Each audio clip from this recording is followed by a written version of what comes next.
All right, we are back. We are back for part two. Part two of who knows how many parts. Yeah. Okay, Of so course. I'm gonna recap part one and then we're gonna jump into it.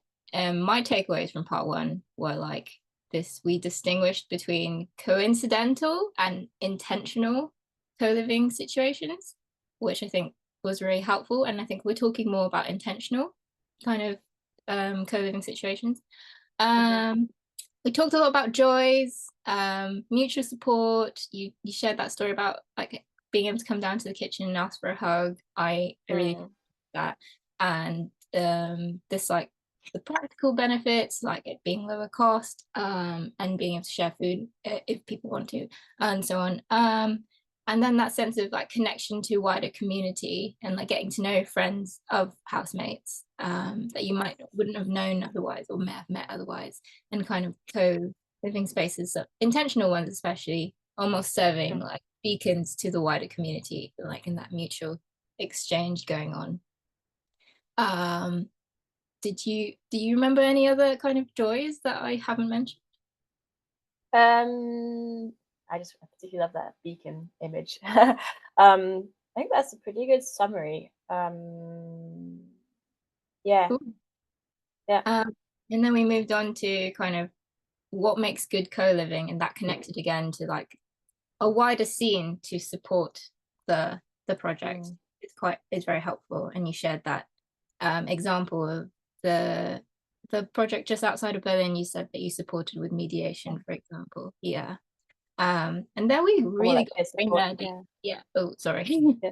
All good. um, we got very nerdy about systems for like feedback, good feedback, and raising issues sort of feedback as well. Yeah. And so you shared your board and I shared like we did meetings. So you had a Kanban board.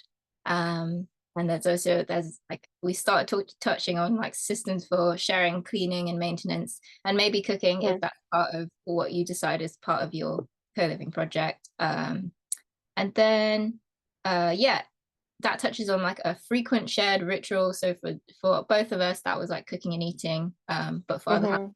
be the same thing.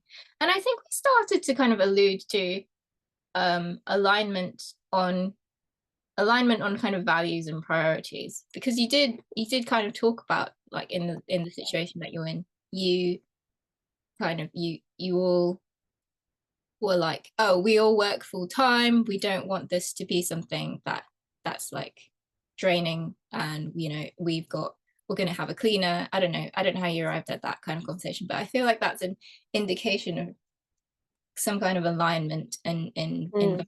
priorities, because I could totally imagine co-living situations that have slightly different values and priorities. Like, no, we're here so it's as cheap as possible, and we're all going to like do the work to make that happen. For example, yeah. Yeah, yeah, totally. That's such a great topic. Like, how do you align, how do you find the right people, or how do you like find the group that you want to be with? Because you can have communities for so many different things. Like, should we go into that topic? Yeah, sure, let's go into it. Yeah. Yeah, cool. Yeah. Um, you know, yeah, it's very interesting. There's I think it's always like very refreshing and relieving to hear when a community is like, we're about this thing. And I recently did a little bit of a 2 day, like a weekend long visit tour of a number of different communities just southwest of Berlin in the Bad Belzig area. So I wanted to go Okay. and visit Zeg again. Yeah. So I Hmm. went to visit a really large one, Zeg, the Zentrum für die Entwicklung gemeinschaftliche Gestaltung, something like this. They're like set up in like I think like 30 or 40 years old by now, one of the more well-known like eco villages similar to Mera, kind of like cousins of that. Mm. And it's like certain energy there, and they kind of have this like, to me, more like their focus is really around like love and freeing love, and um really looking at like social transformation on that level. And they grow a lot of their own food. They also have this like ecological, like, kind of land like wanting to be aware Mm. of like land and resources, having their own like water filtration system, everything. Then we went to like three others.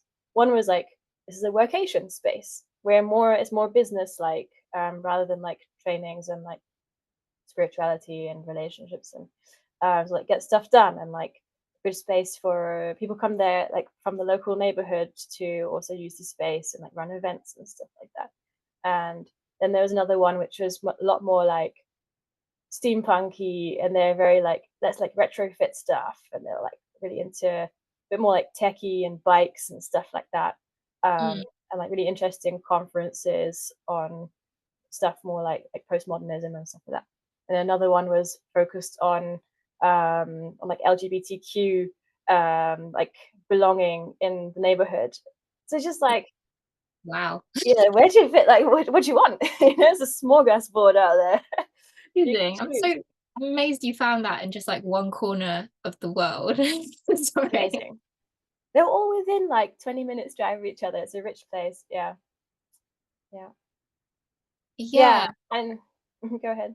What's next? So what I'm really struck by how I guess there's different flavors of values going on in those Yeah. different spaces. Did they all include like co-living? Because so does the workation space have Except co-living? that one.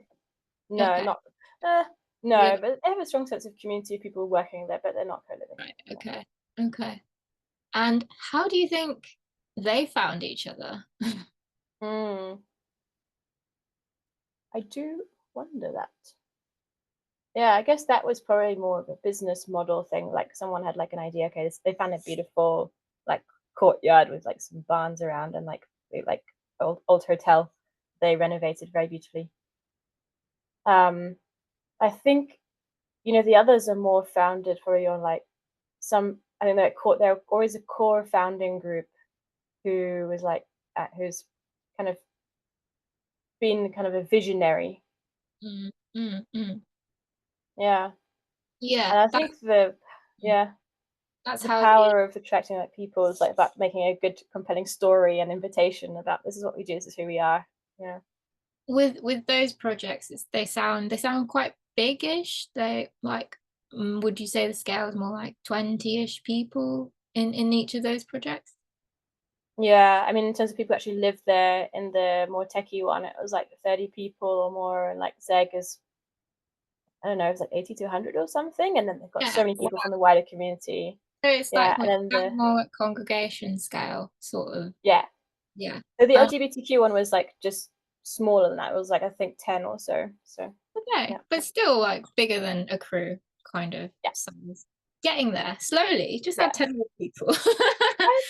um and yeah, I think that point you had around how it was a kind of a strong core of like a crew, a strong kind of founding crew that then kind of attracted more people to the project. I Yeah. resonate with that because that's how the co-living project I live in was also founded. The Mm. founders like were really good friends. They went to church really like regularly, and they Cool. saw each other in between church as well.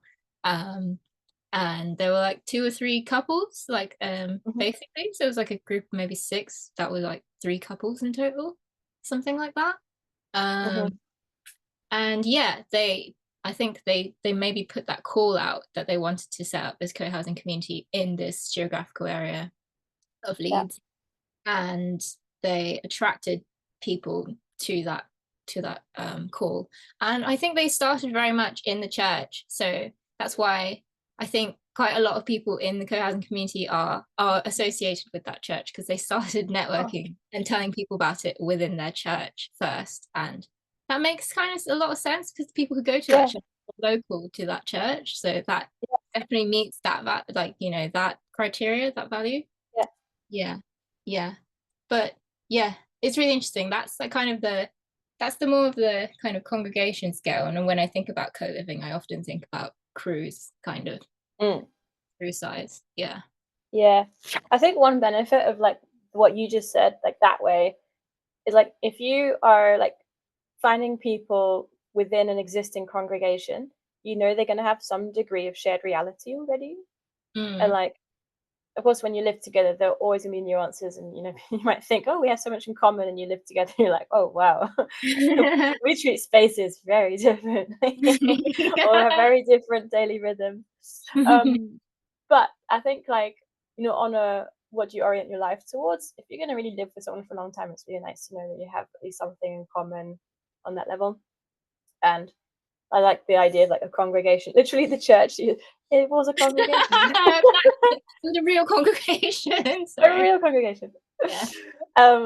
Yeah, and like it's kind of like in micro solidarity, we talk about it as like a dating pool, and then you can like go and like find people there who might fit your vision. It might be more likely than if you went to a congregation of a completely different thing that you're not into. You're less likely to find a lot of like enough people to really fit the vision you want, Mm. unless And you're specifically looking for a real diversity. mm, mm. And like, I don't know, it I feel like there's always diversity even when you think people are similar, like you touched on earlier. Yeah, yeah. But I guess on the topic of diversity, I do think like a co-housing kind of project allows a lot more for diversity than co-living projects. And I do think that people then need, I don't know, just intuitively to me, there's always like a greater need for alignment because you're just a lot more intimate with each other than in a co-housing project, you know. Yeah, In yeah. our co-housing project, we have people from different countries. We have people who vehemently hate the church and people who love the church. We have people who are super greenies and people who own two cars. Like we are like quite diverse, and I think that's Mm. possible because we live in separate houses. Yes. That's the thing, like, what actually supports you to feel connected with other people? Like, sometimes it's just really hard when you're living all together, it's a lot more triggers come up, like, even from, like, "Oh, someone's again not unloaded the dishwasher," or, like, "Oh, someone's again left the towels, piled the communal towel pile is, like, overflowing," or something, you know? It's like, but if you're living in separate houses, less chance for like depth of intimacy, I think, or maybe to create other structures for like really meeting. But it might actually be what's, you know, like my question is like, what's the closest distance that you can get to where you can still love each other? You know? um you know what I mean?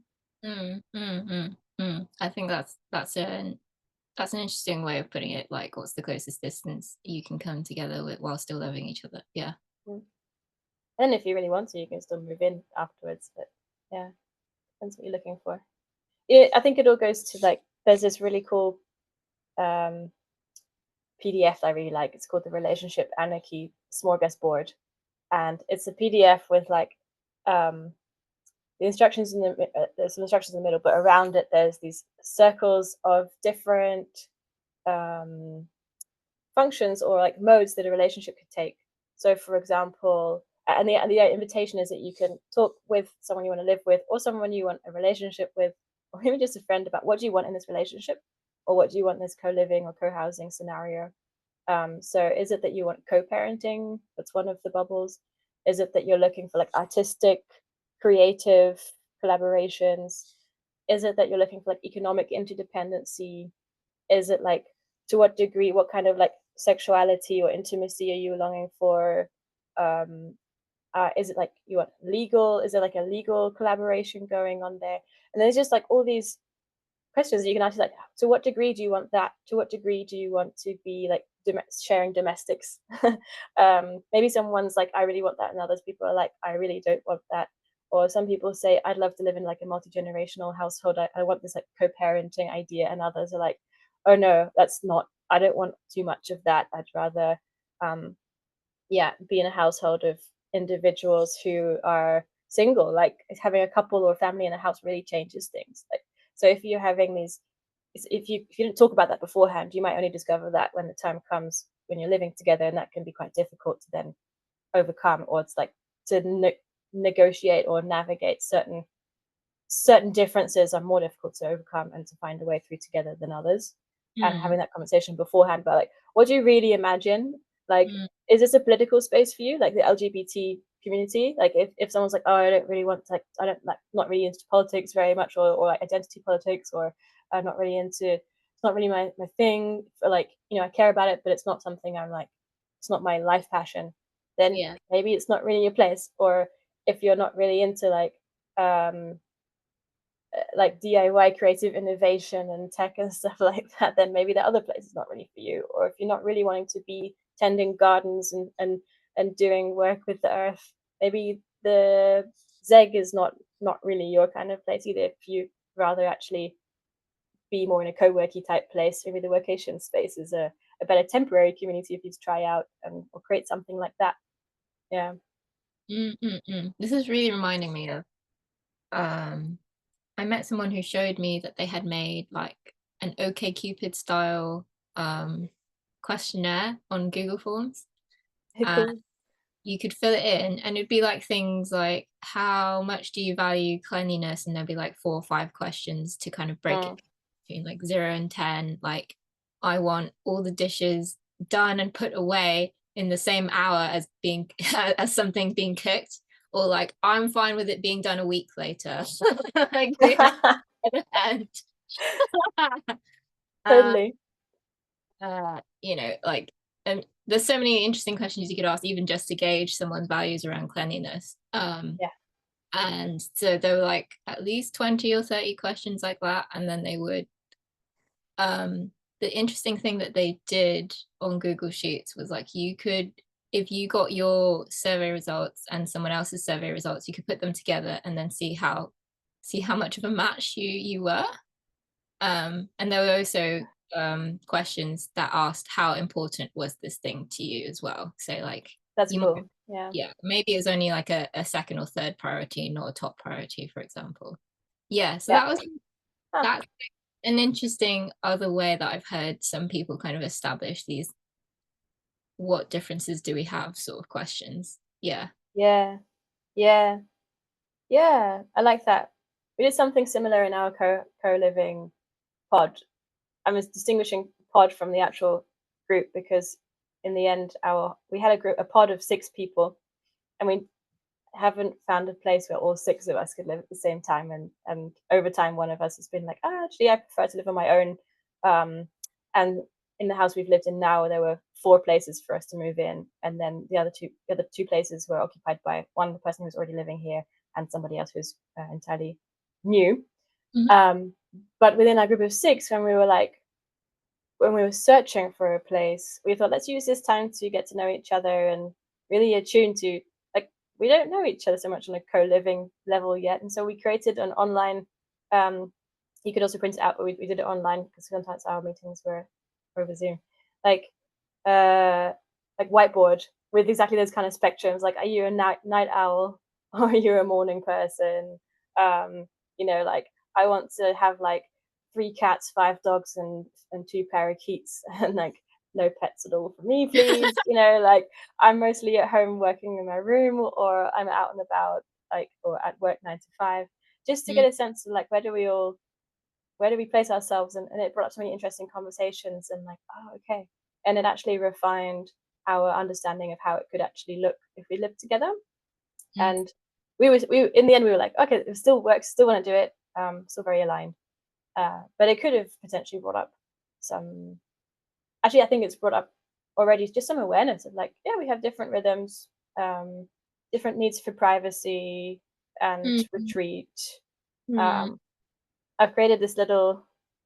Another thing we did was like, out of 100%, we drew how big of a bar we'd put for like how much time do you need on your own, how much time in a one-on-one, how much time in a small group, and how much time in a big group, like more than 6 people, like, a congregation. And yeah. like, for one of us it's like 40% alone, and for me it's like 5% or less alone. It's like, cool, we have different yeah, bios and metrics around what kind of group time we need with what size group. Yeah. Yeah, and when you learn these things about each other, it's like it's less personal some as well. Like, oh, why do I not see this person that often? Oh, it's Yes, not because they hate me. It's because they just like being on their own for a bit more. Yeah. exactly. Or why is Yeah. this person always on my back? Yeah. It was around. I would love to see that Mm. online thing that you guys made. Maybe not right now and today, but Yeah, another time. um yeah, and it's really interesting. So it was originally a pod of 6, you said, and then one person out of that pod of 6 decided, actually, yeah, I'm fine living on my own, actually. Okay. Yeah. And yeah, I remember when we were forming the group for this house that I'm living in right now. We started off with maybe 3 or 4, and one person moved out of the group because they also decided they'd prefer to live on their own. And I think it's quite natural for people, like especially in the earlier stages of finding and trying to understand each other and finding more people and understanding each other, like people move in and out Mhm. of the group, Yeah. and that's good. That's good. Yeah. The And aim your is lifestyle to keep preferences everyone change. together. Yeah. Yeah, I think that's very stressful when you think, oh, this is group and it has to work, and if someone leaves, we failed. It's like, no, no, no. People's life preferences change. Like, actually, I'm not staying here beyond the end of the year.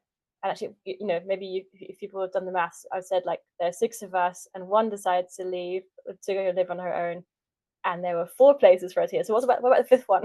The fifth one is temporarily living somewhere else close by and will come Mm, into my room. And I'm leaving okay. at the end of the year because I want to go and live with my husband Nikki, Mm, and maybe we'll start a family soon. And that's not really conducive to this house.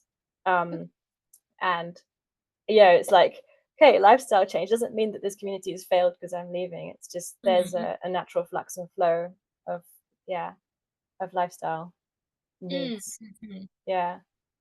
Yeah, and that lights bulbs for me around the difference between co-living with a partner and co-living with like friends or um less close than friends but housemates. Yeah. Ding ding ding Yeah. ding.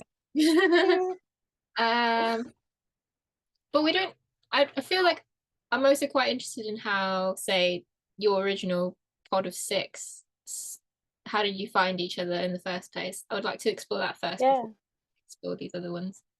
Yeah, that's been on my mind, like to bring that in as well. Yeah. We actually, I mean, yeah, we really formed our crew, our pod rather, when like a couple of years ago during the Berlin Micro Solidarity Project, which is um, a 6-week program that me and Nikki and our friends Carl and Felipe, with some support from Ruby and Catherine, Mm, initiated as a way of bringing people in community in Berlin together, and actually with the idea of like finding more mutual support and crew support, and it was a very, yeah, potent program for some people to like find the people that they needed for like activating a dream in their life. And for us, we happened to, some of us knew each other a bit. I knew Lottie and Dennis a bit, and Sarah.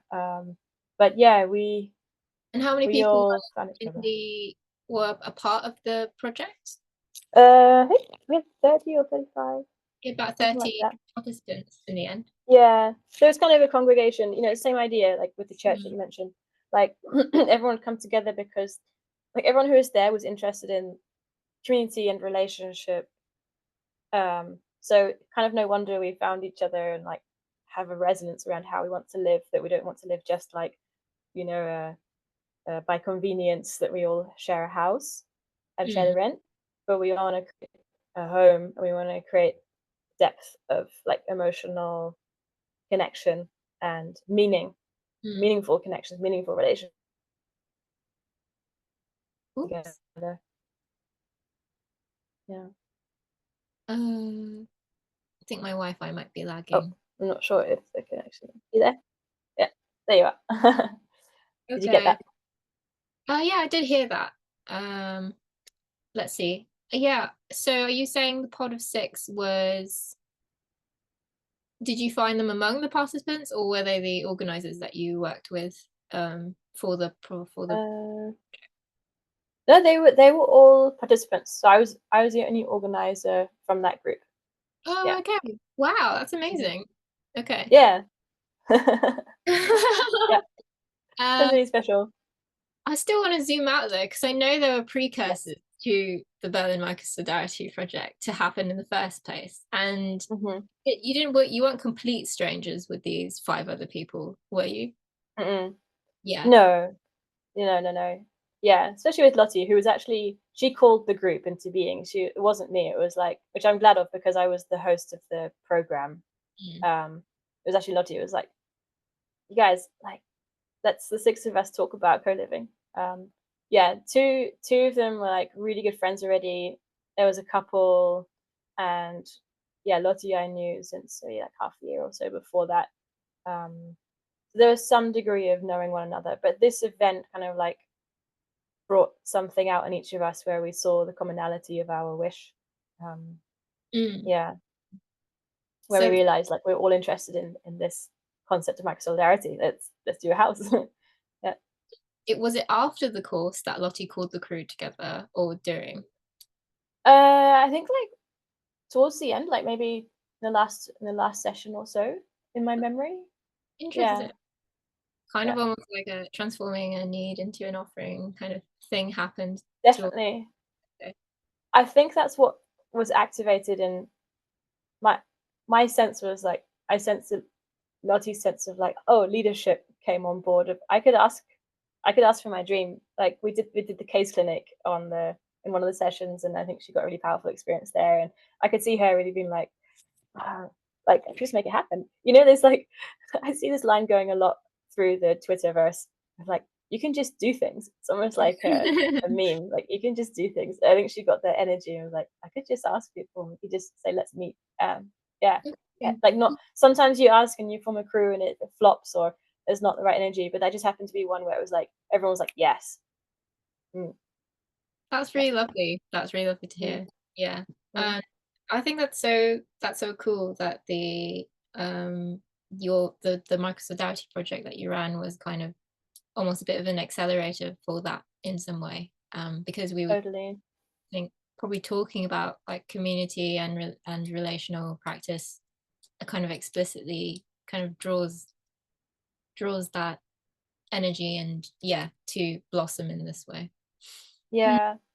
Mm. Yeah, totally. That's why I'd love, yeah, still have this wish to make it possible for more people to create congregations in their neighborhoods or cities to draw people together and activate that sense of you can just do things, you can just invite people into an idea, and that you're all together and recognize some kind of commonality of like, oh, we care about relationship here. And like, I think that's a nice, very nice pool to create a co-living experiment from, because there's already people there who are like have a degree of like emotional intelligence and like a willingness to develop their emotional intelligence and their Mm. relational capacity. They want this kind of like warmth, and yeah, of course, if you're not looking for like that in a co-living, maybe it's not the right place to live. But if you are, I think like for me that was exactly what I was looking for, and I found a good match with lots of people there. Yeah. Mm.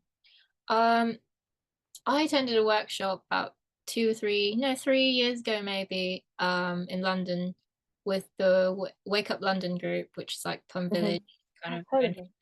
influence. It's kind of a congregation size, roughly about 20 to 30 people show up to sessions ish. Well, on a popular day, maybe more like 20. Hmm.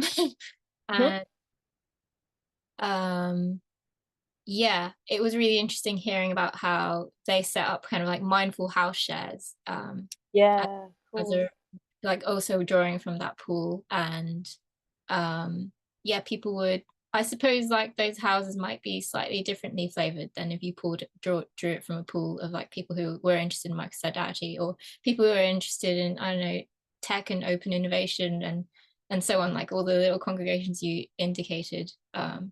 previously. Yeah, yeah, for sure. Yeah, yeah. It'd be very interesting to witness that. Like, yeah, I've heard of these kind of more like mindfulness meditation based houses coming into existence. I think that's also really like calling in a house around a practice that you really want to embody as part of your life can be a really powerful thing. mean, it's one thing having a practice group and meeting, you go and like go to a yoga class or a meditation, or you go to a sangha or a spiritual teaching every Sunday. But to like live with people who are trying to embody those skills is like taking it to the next level. I mean, Yeah. if you want to like support each other, like have accountability for like, hey, how do you practice metta? In meditation and like this Buddhist concept of metta, like loving kindness. How do you practice that off the mat? Okay, well, let's live together. And we still do the on the mat practice or on the Mm, meditation cushion practice, sitting together, which can really strengthen that resolve. mm, Um, but to like then be able to live together and like, okay, how do we practice that in daily life can be like really taking it to the next level, I guess. Yeah.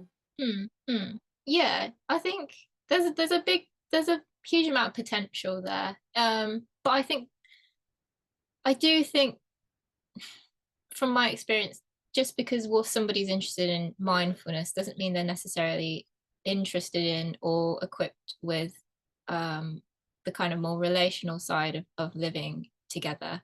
Um Yeah. Willing to or see the importance of like shared rituals, for example, like oh Yeah. it's so hasslesome that we have to meditate together on Tuesdays. I don't know. No, I Yeah. Yeah. for free. Yeah. Yep. Um, yeah. Or like, oh, I have to take the bins out now. Like if I lived on my own, it wouldn't matter if I took out the bins now or tomorrow or in 3 days' time. Um, Yeah. yeah. So Yeah. Yeah. there's just within even within a pool out that's not necessarily about relationality. It's you kind of almost, in my opinion, might need to like find people who have some interest in relationality, sort of, Yeah. somewhat, within other pools, sort of. Definitely. Definitely. Yeah. Someone who maybe has experiences like how do you do co-living, like what kind of structures are helpful. I'm thinking about, you're speaking and I'm thinking about a natural sangha like the Plum Village. It's like highly structured. um you're there for like practicing meditation, mindfulness, but there are people there who are like employed to manage the space. So it's not that just because everyone can meditate that we're going to be harmoniously living together. You do need Yeah, other skills. Yeah. I'm so interested in trying to bring like more micro solidarity stuff to Plum Village. It's been like one of my tiny mini missions like Hmm. over the few years. I went to a wake up retreat a while ago, and people there was so there were during lunchtime we would have like huge circles about shared topics. So it could be about environmental activism or community Mm. living. So I went to the community living one. Um, and just it was just a circle of 20 people sharing negative experiences about Oh, community living. I was just like, what that's so are you tragic. doing? Um, and it was like the phrase that kept being repeated over and over again. I was like, just because I know the mindfulness trainings doesn't mean that I'm good at community living, or like that was repeated over and over again. That was really interesting to hear. Yeah. Yeah, and I oh gosh, I'd love to explore that more. Maybe again another time. There are so many things I'm gonna have to take notes on. Yeah. Uh, Yeah. Yeah. Something to double click on. yeah. Oh, I know we were possibly gonna explore conflict Mm. in day, but we've only got roughly 3 minutes left. So maybe you Mm. could kind of like when I say conflict and co-living, what Mm. kind of comes to mind? Just like, boop, boop, boop, boop, boop, Yeah. and preview of what we might explore in the future. Yeah. I mean, it's kind of been around in our conversation today, conflict, like what happens when you have disagreements about how you want to live, It's been or, a little ghost hanging around. yeah, like why, like what happens when people like that people have negative experiences. And often for me, it's not that conflict, what comes up for me is it's not that conflict itself has arisen and that's made it bad. It's that conflict has arisen or tension has arisen and it hasn't, and no one's known how to deal with it. Mm, um yeah, for me it's like I'm yeah, and conflict will arise anytime you've got more than one person living together, for sure. um it's almost a matter of like how do you like prepare for when the inevitable will happen, like when there will be a tension. um and there I think it's important to like have ways like where you can in your co-living experience, create some kind of culture where it's okay to raise tensions, and it's also like that we know what we're going to do with tensions when they arise, and how we can, like, how we approach it. I think there's a number of, like, I'm just going to name a few more butterflies of things that could be followed. Like, one is Mm, like knowing each other's conflict style, knowing each other's feedback style. Some people like really direct feedback, and others are like, mm, oh, be gentle with me, give me lots of mm, warning, you know, let yeah. me let me process a bit first, and like make sure that I'm open. Um, yeah, and when do we address tension with each other? Especially when we have busy lives and it might just be the wrong moment, even though it's totally valid feedback to give. Um, I'm thinking our structure, the community mastery board that I talked about in the last podcast, is a really Mm, useful way of raising tensions in a specific, like, bi-weekly or weekly rhythm where, and it's not just tensions, it's also woven in with all the celebrations, and it just becomes part of, like, yeah, mm, we can raise little issues with each other, right from, like, um oh, like, I get annoyed when, or I have a very strong need for getting a particular type of, like, cinnamon, um, or which, might not be important for everybody, but just like when little things matter to people, mhm, and, like, what you need to feel at home, right to the big things, like, feeling overwhelmed in the house with the number of guests, or like wanting to switch rooms or something, or yeah, feeling like you're not able to bring your full self, or like feeling emotionally stuck or something like that. It's important to have moments where you can raise these things together.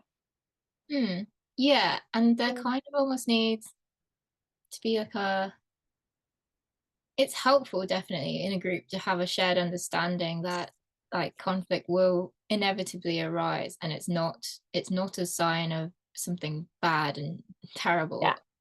And if anything it might be a sign of like health, like it's a healthy group that people feel safe enough to raise things rather than just sweep everything under the rug. uh, totally. and uh, that kind of and also shared valuing and putting importance on talking about things and Mm. wanting to look at conflict together. um and I think time slowly and constructively is always helpful, and good facilitation is also really helpful as well. I would love to talk Mhm. about that. Mm. Just kind of pulling out the needs underlying people's requests and or yeah, and getting creative about how to help each other meet each other's needs as seems possible within each everybody's like boundaries and tolerance zones. Yeah. Yeah. Yeah. um but I guess almost underlying all that, like you kind of just don't like kind of need to care about it, like you need to care, uh, if not about each other at least, but at least about good process and good like wanting to do it, go through the process. Yeah. Sorry. Yeah. So like emotional hygiene or something like that. Yeah. Yeah. And like Mm, caring about, like, keeping things good. I like what you said. Just, I know we're gonna wrap up soon, but just, I recently wrote a blog. It was like about, like, five signs that your team is about a team, but could be community, could benefit from, like, mediation skills or conflict transformation skills, because I teach mediation, and um often people think it's like, oh, we have like big arguments, but it can also be that, like, things just get swept under the rug. There's this sort of, like, bit of a false harmony, and as you said, like, sometimes it's a sign of health that conflict actually happens, because it means that we're feeling free to share things. um but yeah, like, if you just, for me, when, like, we don't have any conflict spoken for a while, I'm wondering, like, okay, when's something really gonna hit the fan? Are we not feeling free to be honest with one another? So it's nice to have, like, people, like, a critical mass of people who, um, have, like, some good communication skills, or are able to, like, reassure the group, like, if things are difficult, like, I'm also there, I can help a conversation flow. That we have, like, I think it's not a common thing for people to say, like, yeah, I've got mediation skills, or I can help a difficult conversation. It's not like we often think we have to figure it out ourselves just between two people.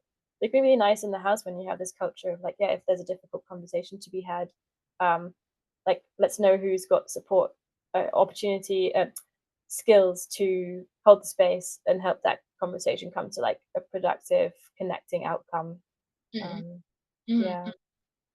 Yeah, and Like, yeah. you're doing a course on this soon, aren't you?